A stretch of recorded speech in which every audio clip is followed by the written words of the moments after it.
இயேசு உங்களை நேசிக்கிறார். பிரியமானவர்களே, இந்த நாள் ஆண்டவர் நம்மளோடு பேசும்படி வேதத்திலிருந்து 2 வசனங்களை கூட வாசித்து ஆண்டவர் நம்மளோடு இடைபடுகிற காரியத்தை பார்ப்போம்.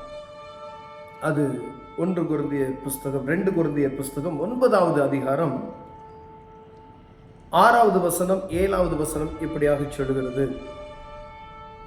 பின்னும் நான் சொல்லுகிறது என்னவெனில், சிறுக விதைக்கிறவன் சிறுக அறுப்பான், பெருக விதைக்கிறவன் பெருக அறுப்பான்.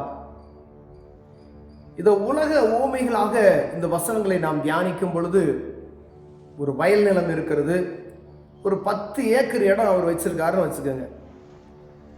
அதுல அவர் 10 ஏக்கர் இடத்தை சும்மா போட்டுட்டு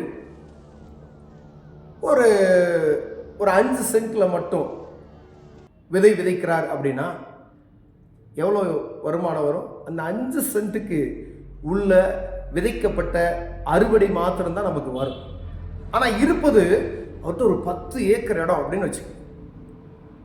அப்போ எவ்வளோ எடுக்கலாம் அப்படின்னு நமக்கு ஒரு கணக்கு போட்டோம்னா தெரியும்.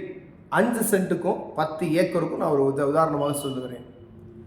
அப்போ 5 சென்ட்ல நீங்கள் போட்ட விதைக்கு எவ்வளவோ அதனுடைய வருமானத்தை மாத்திரம்தான் ஆண்டவர் தருவார். நம்ம இடம் இருக்கிறது 10 ஏக்கர் இடம். ஆனா விதைக்காதபடி அது என்ன செஞ்சிருக்கோம்? சும்மா போட்டு வச்சிருக்கோம். சும்மா இருக்கு. அதை விதைத்தால் 10 ஏக்கர்ல நல்ல விளைச்சல் வரும். அதான் ஆண்டவர் இங்க சொல்றாரு, வேதம் நமக்கு கற்றுக் கொடுக்கிறது. சிறுக விதைக்கிறவனுக்கு சிறுக, பெருக விதைக்கிறவனுக்கு பெருக. ஐயா, 10 ஏக்கர் இடத்தையும் நீங்க விதையை போடுங்க, ஆண்டவர் பெருக செய்வார். எங்கெல்லாம் உங்களுக்கு வாசல் இருக்கோ, எங்கெல்லாம் இடம் இருக்கோ, அங்கெல்லாம் ஆண்டவருடைய வார்த்தையை நீங்க என்ன செய்யுங்க? போடுங்க விதைய. அப்ப பெருக செய்வார். இல்ல எனக்குன்னு ஒரு குறிப்பிட்ட வட்டத்தை போட்டு இது போதும் அப்படின்னு சொன்னோம்னா அவ்வளவுதான் வரும் வருமானம், அவ்வளவுதான் எடுக்க முடியும், அத்தனை ஆத்துமா தான் வரும், அவ்வளோ நபர்கள் தான் இருப்பாங்க. நம்முடைய எண்ணங்கள் குறுகி இருக்கிறது நிமித்தமாய் அதிலிருந்து நாம் அந்த வட்டத்தை விட்டு வெளியே போகாதபடிக்கு ஒரு குறுகிய இடத்திலே ஆண்டவர் நம்ம வைத்திருக்கிறதை நாம் பார்க்க முடிகிறது. பிரியமானவர்களே, உலகம் பெருசு என்பதை நாம் அறிந்து கொள்ளணும். பூனை கண்ணை முடிக்கிட்டு உலகம் இருட்டு அப்படின்னு சொல்லுவாங்க பார்த்தீங்களா? அந்த மாதிரி அல்ல, இது உலகம் பெரியது, விஸ்தாரமானது.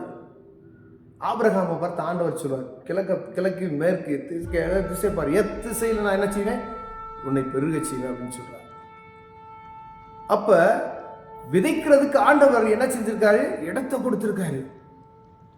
விதைக்குவது நம்முடைய கடமை. விதைக்காதபடிக்கு நான் ஒரு குறிப்பிட்ட அந்த ஸ்தலத்துல மாத்திரம் விதைச்சுக்கிட்டே இருந்தோம், அது மட்டும் போதும் அப்படின்னா அவ்வளவுதான் கிடைக்கும். கீழே வசனம் அழகாய் சொல்லப்பட்டிருக்கு, அவனவன் விசனமாயும் அல்ல கட்டாயமாய் அல்ல, தன் மனதில் நியமிக்கப்பட்டபடியே கொடுக்க கடவன். உற்சாகமாய் கொடுக்கிறவனிடத்தில் தேவன் பிரியமாய் இருக்கிறார். ஆண்டவருடைய காரியத்துக்காய் ஒன்று இது வருமானத்தையும் குறிக்கும், ஊழியத்தையும் குறிக்கும். கீழே ஆண்டவர் சொல்றார், அவனவன் விசனமாயும் அல்ல. நீ இன்னும் வருத்தப்பட்டெல்லாம் கொடுக்கணும்னு அவசியம் இல்லை, கட்டாயமாயும் அல்ல, தன் மனதில் நியமித்தபடியே கொடுக்க கடவன். உன்னால இதுதான் கொடுக்க முடியும், அதை தான் கொடு. உன் மனசுல என்ன இருக்கோ அதை கொடு, அதுக்குள்ள ஆசீர்வாதத்தை நீ பெற்றுக்கொள்வாய். ஆனா அதுக்கு அடுத்த வார்த்தை ஆண்டவர் சொல்றார், உற்சாகமாய் கொடுக்கிறவனிடத்தில் தேவன் பிரியமாய் இருக்கிறார். அப்ப இவைகளெல்லாம் காட்டிலும் உற்சாகமாய் கொடுக்கிறவனிடத்தில் தேவன் பிரியப்படுகிறார். அது பணமாக இருக்கலாம், ஊழியமாக இருக்கலாம், வார்த்தையாக இருக்கலாம், வசனத்தை விதைக்கிற விதமாக இருக்கலாம். அப்ப ஆண்டவர் யார்கிட்ட பிரியமாய் இருக்கார்? உற்சாகமாய் கொடுக்கிறவனுக்கு தேவன் பிரியமாய் இருக்கிறார். ஆண்டவருடைய ஊழியத்தை அசதியாய் செய்கிறவன் சபிக்கப்பட்டவன் என்று வேதம் சொல்லுகிறது. இது ஊழியத்தின் எடுத்துக்கங்க. ஆண்டவருக்கு கொடுக்க வேண்டிய காரியத்துல நம்ம உற்சாகமற்று கொடுப்போமே ஆனால் அதுல புரோஜனம் இல்லை. ஆண்டவர் அதுல சந்தோஷப்பட வசனமே அது சொல்லுது. உற்சாகமா யார் கொடுக்குறோம்? ஆண்டவர் அவர் மேல பிரியமா இருக்கிறார். அவர் எல்லா ஆண்டவருக்கு தெரியும். அதனாலதான் ரெண்டு பைசா போட்ட அந்த சகோதரியை பார்த்து, இவளே அவள் ஜீவனுக்குள்ளானதை போட்டு விட்டாள் அப்படின்னு சொல்றாரு. இப்ப நமக்குலாம் அப்படி அந்த மனசு வராது, அங்க இருந்த மனசு. அப்ப ஆண்டவருக்கு கொடுக்க வேண்டியது ஆண்டவருக்கு கொடுக்கணும். எதை ஆண்டவர் செய்ய சொல்றார் அதை செய்யணும். ஒருவேளை மனமற்று உற்சாகமற்று கொடுக்கணுமா அப்படின்னு சொல்லி இருக்கு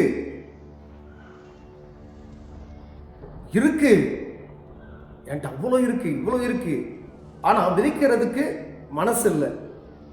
நீங்க பெருக விதைத்தால் பெருக அறுப்பீர்கள். வாரி இறைத்தான் ஏழைகளுக்கு கொடுத்தான், அவன் நீதி என்னன்றைக்கு என்ன செய்யுமா நிற்கும் என்று எழுதியிருக்கிறதே. கொடுக்கிறவன் இடத்துல இறைக்கிற கிணறு தான் என்ன செய்யுமா ஊரு அப்படின்னு சொல்லுவாங்க. இப்ப ஆண்டவர் யார் என்கிட்டையும் பேசுறாரு, உங்ககிட்டையும் பேசுவாரு. யார்ட்டையாவது ஒருத்தட்ட ஆண்டவர் பேசுறான்னு வச்சுக்கோங்க, ஆண்டவருக்காக கொடுங்க, ஆண்டவர் உங்களை மேன்மைப்படுத்துவார். பிரியமானவர்களே, உங்கள்கிட்ட 10 சென்ட் இடம் தான், 10 சென்ட்லயும் நீங்க விதைங்க, ஆண்டவர் பெருக செய்வார், பெருக அறுக்க செய்வார். ஆத்தும அறுவடைக்காய் அலைந்து தெரியுங்க. அப்ப ஆண்டவர் என்ன செய்வார், நேரம் இருக்கு, என்னால முடியும் அப்படின்னு சொல்லி அமைதியாக இருப்போம். ஏன்னா அந்த இடத்துல நம்ம என்ன செய்ய முடியாது, ஆசீர்வாதத்தை பார்க்க முடியாது.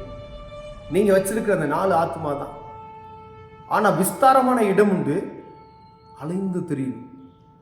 விதைக்க விதைக்க விதைக்க எவ்வளவு விதைக்கிறீங்களோ அந்த அளவுக்கு அறுவடையை நாம் பார்க்க முடியும். பிரியமானவர்களே, தேவ சமூகத்துல ஆண்டவர் நமக்கு கற்றுக் கொடுக்கக்கூடிய காரியம் பாருங்க, எவ்வளவு அளக்கிறோமோ அந்த அளவின் படி தான் அளக்க முடியும். அதே போல கட்டாயம் கிடையாது, மனப்பூர்வமாய். இரண்டாவது, உற்சாகமாய் கொடுக்கிறவனத்தில் தேவன் பிரியமா இருக்கிறார். நீங்க ஆண்டவருடைய சுவிசேஷத்தை உற்சாகமாய் நீங்க சொல்லி பாருங்க, அதோடைய மேன்மையை நீங்க பெற்றுக்கொள்வீங்க. ஆண்டவர் சொன்னார் அப்படின்றதுக்காண்டி கடமை, ஐயோ யார் சொல்லணும் அப்படி இல்லை. உற்சாகமாய் அதை என்ஜாய் பண்ணி ஆண்டவர் சமூகத்தில் நீங்க கொடுத்து பாருங்க நேரத்தை. ஒரு தனிப்பட்ட மனிதனுக்காக நீங்க எடுக்கக்கூடிய நேரம் எவ்வளவு, ஆண்டவர் அதை கனப்படுத்துவார், மேன்மைப்படுத்துவார். அந்த ஆத்மாவை ஆண்டவர் 1000 மடங்காய் பெருக செய்வார். பிரியமானவர்களே, ஆண்டவர் உங்களோடு பேசினா, நீங்க இந்த காரியத்தில் நம்ம குறைவுபட்டு இருப்போமே என்னால் ஆண்டவர் ஆசீர்வதிக்க வல்லமையிலோராயிருக்கிறார். கண்களை மூடுவோம், ஜெபம் செய்வோம். அன்பின் தகப்பனே, உற்சாகமுள்ள இருதயத்தை எங்களுக்கு தாங்க ஆண்டவரே. நீங்க விரும்புகிற அந்த காரியம் எங்களுக்குள்ள உண்டாகட்டும். இயேசுவின் நாமத்தில் பிதாவே, ஆமென்.